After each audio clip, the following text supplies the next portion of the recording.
Hey everyone, today we're diving into some of the philosophy behind Taiji, and we're taking a look at the 5 elements.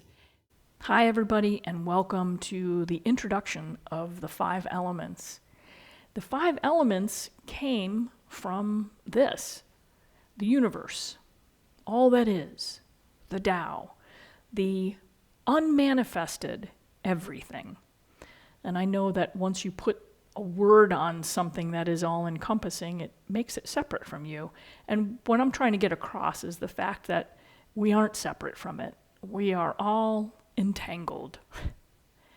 So from this, the everything, people who were really the first developers of this philosophy came up with the Taiji symbol, which is Yin Yang.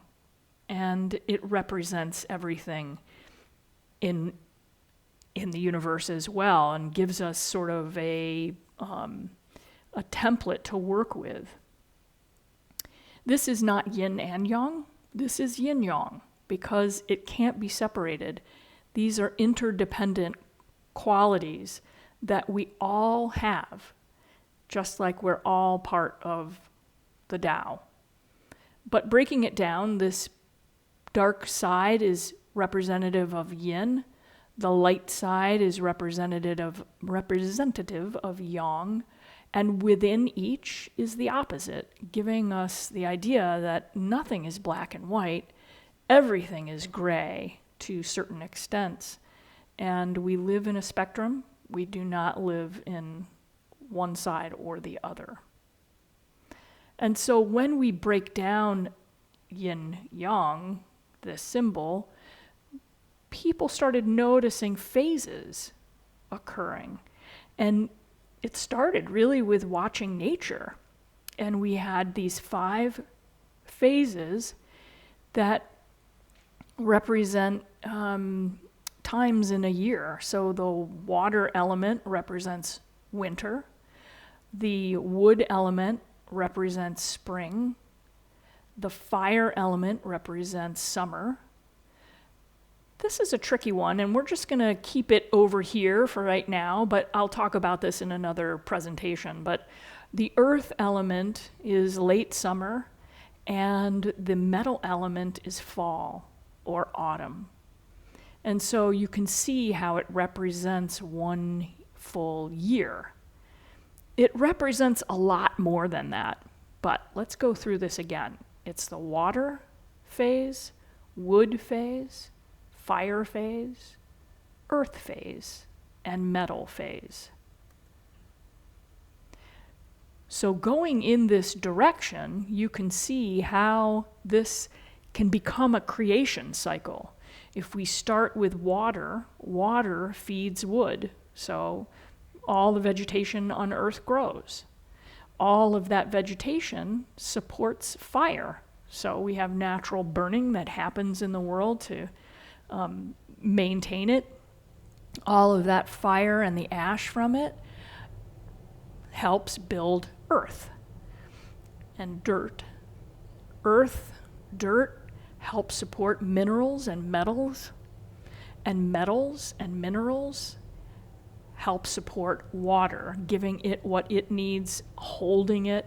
It gives it a home. So these are the 5 elements, and they all relate back to yin yang, which relates back to the Tao and all that is. So we are made up of all of these phases and elements. And how it appears in the phase of a plant cycle, water and winter represents the seed.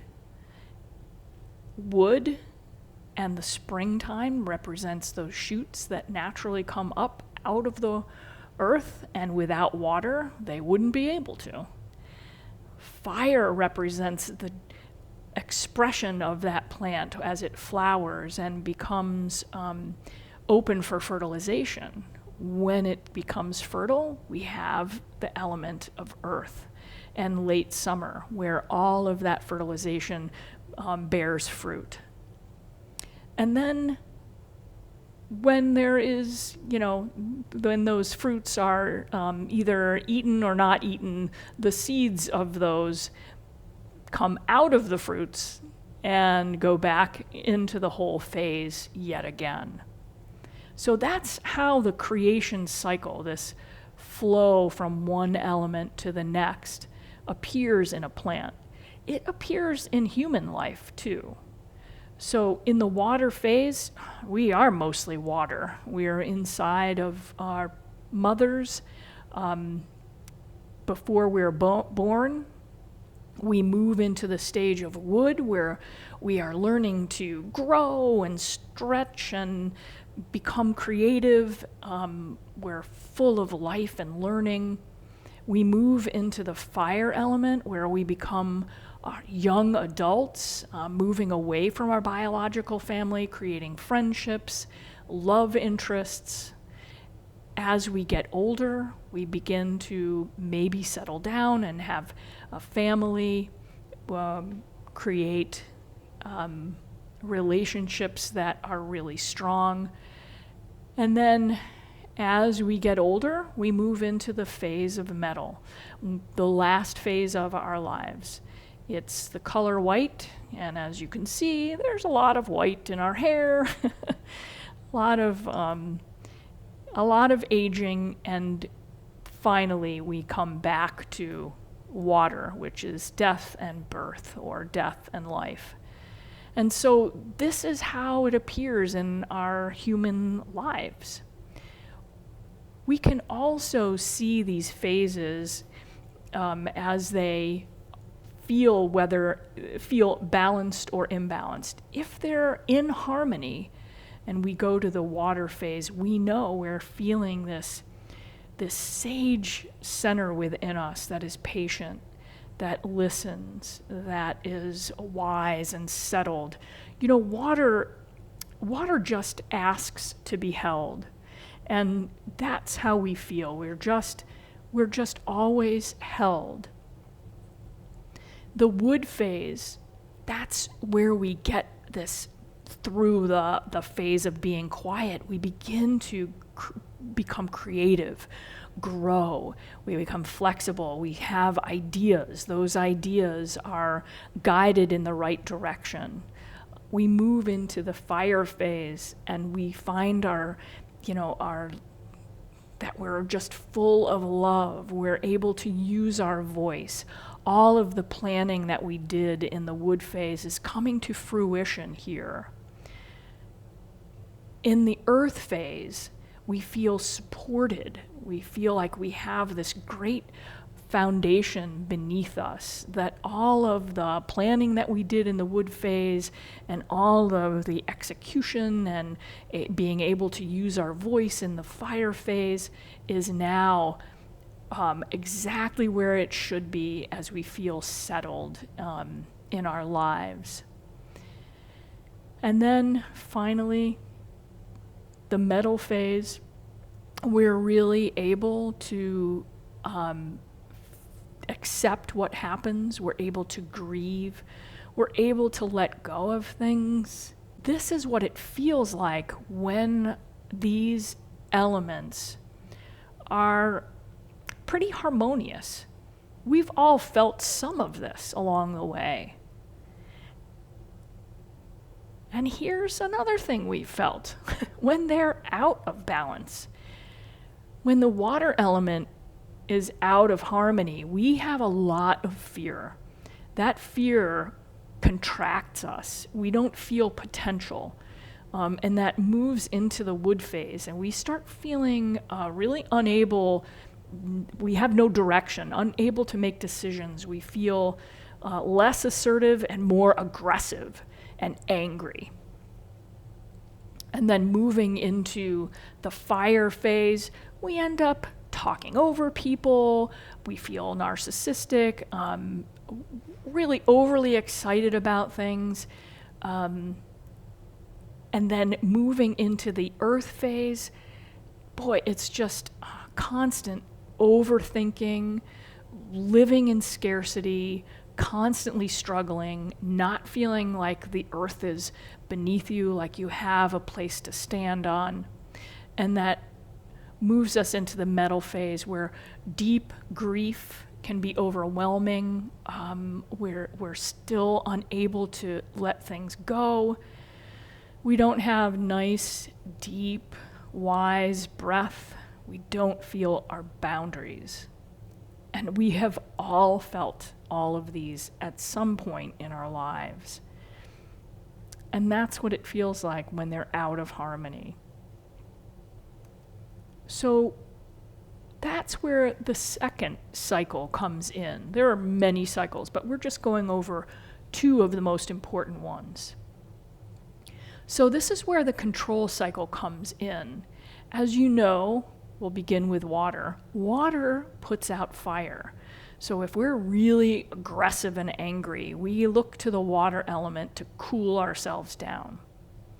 Wood and the roots of wood control earth. It contains earth.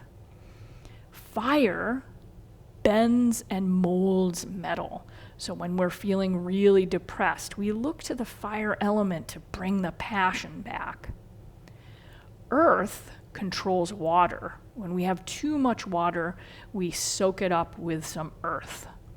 And then metal cuts wood. So when we're feeling that aggression and that out of control anger, we look to the element of metal for breathing, for being able to let go.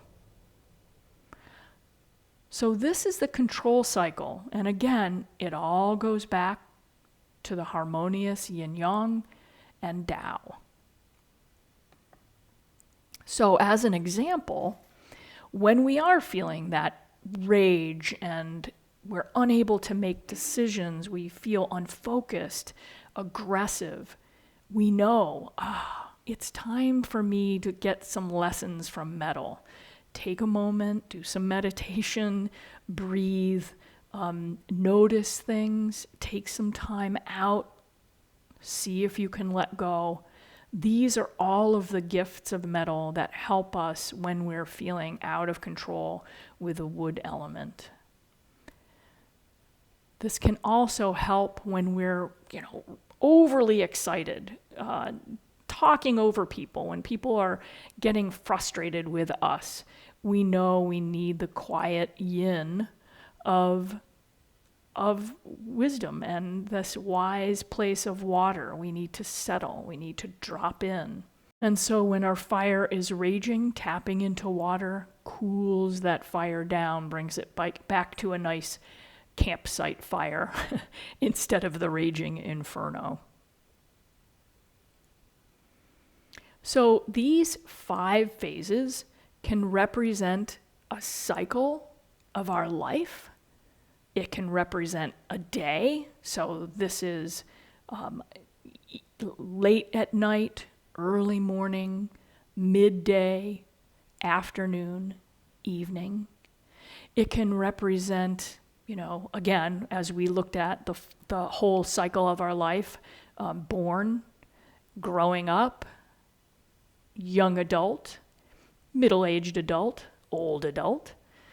Nature as a whole, we looked at the plant cycle, and it represents, as you know, the entire universe, because these 5 phases represent Yin Yang symbol, and that reflects to the Tao. These are all interdependent, which is really tricky for people who have been raised, like I was, only understanding hierarchy. This is not a hierarchy. Yang is not better than yin. Fire is not better than metal. They are interdependent, and they bring us to be curious about what's happening in our lives and how we can maintain some harmony. This symbol represents so much more and brings us an awareness to the spectrum of life rather than the right and wrong, the good and bad. And it creates a bigger picture of how everything, all of us, are interconnected.